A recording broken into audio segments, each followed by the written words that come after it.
मुझे कहा गया है कि पहले 3 साल हमें दे दे, आखिरी 2 साल आप वजीर आजम बने।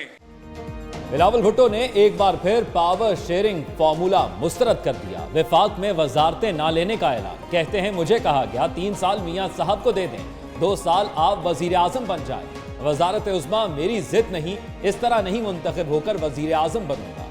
सदारती उम्मीदवार आसिफ जरदारी होंगे, साबिक सदर बनकर 4 सूबों का ख्याल रखेंगे। मुल्क विफाक और जमहूरियत बचाने की कोशिशें करेंगे।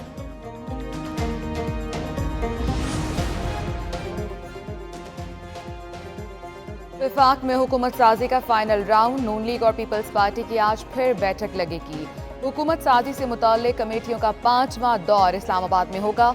इसहाक डार ने दावा किया है हुकूमत साजी पर पीपल्स पार्टी से आज अहम पेशरफ्त मुतवक्किल है। मामलात तय पाने तक बयानबाजी मुनासिब नहीं। नून लीग और पीपल्स पार्टी अकाबरीन कमेटियों के वज़ा करदा ज़ाब्ते की पासदारी करें।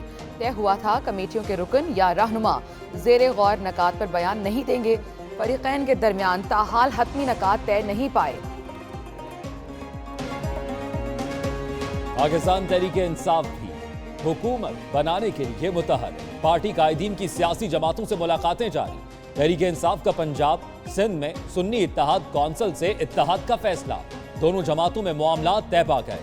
पीटीआई के हिमायत याफ्ता 9 आज़ाद अरकान ने सुन्नी इत्तेहाद कौंसिल को हलफनामे दे दिए। सुन्नी इत्तेहाद कौंसिल की जानिब से इलेक्शन कमीशन में हलफनामे जमा कराए जाएंगे। पीटीआई रहनुमा खुर्रम शेरजमान का कहना है 8 आज़ाद अरकान का ताल्लुक कराची, 1 का हैदराबाद से है। चेयरमैन सुन्नी इत्तेहाद कौंसिल हामिद रजा की इस्लामाबाद में बैरिस्टर गौहर और उमर अयूब से मुलाकात। विफाक में हुकूमत बताने से मुतल्लिक मुशावरत की गई।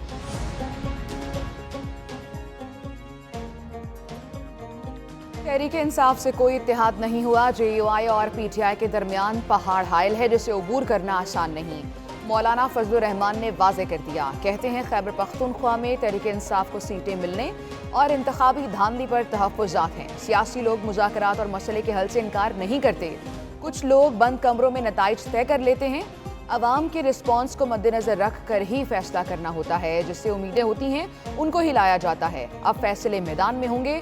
ये एक संजीदा फैसला है। एहतजाजी सियासत होगी, हम सड़कों पर निकलेंगे।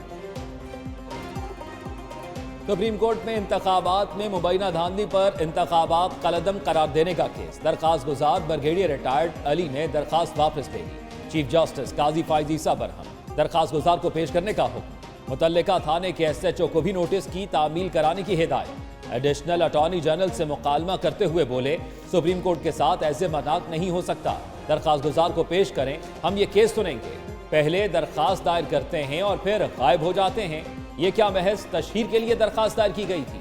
जस्टिस मुसरत हलाली बोली इंतखाबात के हवाले से दरखास्त टेलीविजन के लिए दायर होती थी। समाअत 21 फरवरी तक मुलतवी।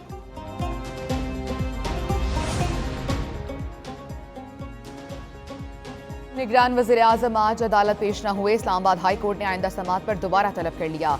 बलोच तलबा की जबरी गुमशुदगियों के खिलाफ केस की समाअत जस्टिस मोहसिन अख्तर कियानी ने रिमार्क्स दिए। निगरान वज़ीर आज़म कोई फुल टाइम वज़ीर आज़म नहीं है। उनसे कहीं अदालत आने में कोई मसला नहीं। कुछ दिनों बाद ये चला जाएगा तो नया वज़ीर आज़म यहाँ खड़ा होगा। अनवारुल हक काकर से कह दें आइंदा समाअत पर कराची मत जाएं, अदालत पेश हों। यहाँ कोई कानून से बालातर नहीं है। लापता अफराद के मामले पर कमेटी तश्कील, हसास इदारों के नुमाइंदे भी शामिल। केस की समाअत 28 फरवरी तक मुलतवी। साबिक कमिश्नर रावलपिंडी लियाकत अली चट्ठा के इल्जामात। इलेक्शन कमीशन की खुसूसी कमेटी ने काम शुरू कर दिया। कमेटी का लियाकत अली चट्ठा की प्रेस कॉन्फ्रेंस के ट्रांसक्रिप्ट के लिए पैमरा को खत। कमेटी ट्रांसक्रिप्ट का जायजा लेने के बाद रावलपिंडी डिवीजन के इंतखाबी अफसरान के बयानात कलमबंद करेगी। गुज़श्ता रोज इलेक्शन कमीशन की खुसूसी कमेटी के TORs तय किए गए थे। रावलपिंडी डिवीजन से कौमी असम्बली के 13 और सूबाई असम्बली के 26 हल्कों के ROs रिटर्निंग अफसरान के बयानात कलमबंद किए जाएंगे। कमेटी 3 दिन में रिपोर्ट तैयार करके इलेक्शन कमीशन को पेश करेगी।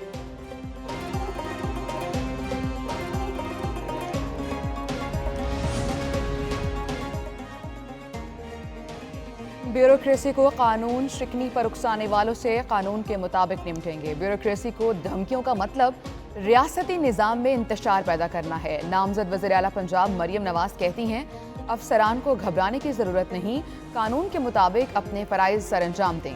अफसरान की सलामती को ख़तरे में डाला गया तो आहनी हाथों से निपटा जाएगा। अफसरान की सिक्योरिटी यकीनी बनाएंगे।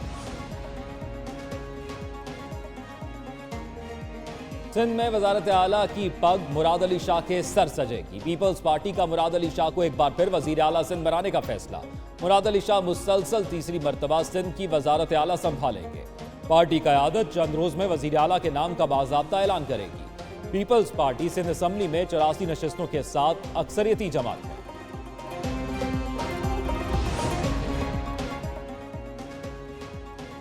अली अमीन गंडापुर की हिफाजती जमानत की दरखास्त समाअत के लिए मंजूर।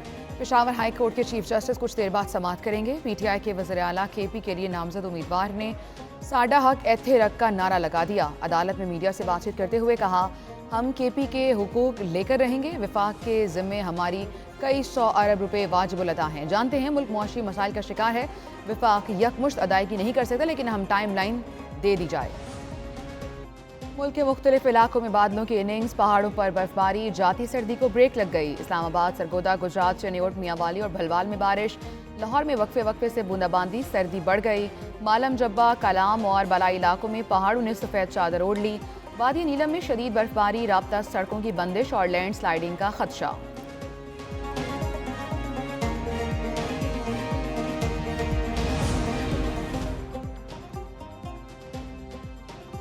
खैबर पख्तूनख्वा में भी मूसलाधार बारिश। पेशावर में रात से बारिश जारी। चमन, गुलिस्तान, दोबंदी, जंगल, पीर अली जई और गिरदनवा में बादल खूब बरसे। नशेबी इलाके ज़ेरे आब आ गए। गलियों और सड़कों पर पानी जमा, ट्रैफिक की रवानी मुतासर।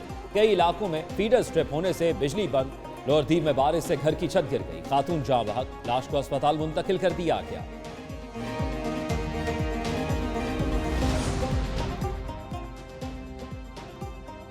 सदर ने सेनेट का इजलास आज तलब कर लिया। चेयरमैन सेनेट इजलास की सदारत करेंगे। इजलास में मामूल का एजेंडा और इलेक्शन के बाद की सूरत हाल पर बहस की जाएगी। कमिश्नर रावलपिंडी के धांधली के इल्जामात पर भी ऐवान बहस करेगा। सेनेट सेक्रेटेरिएट ने नोटिफिकेशन भी जारी कर दिया। ये मौजूदा सेनेट का आखिरी इजलास होगा।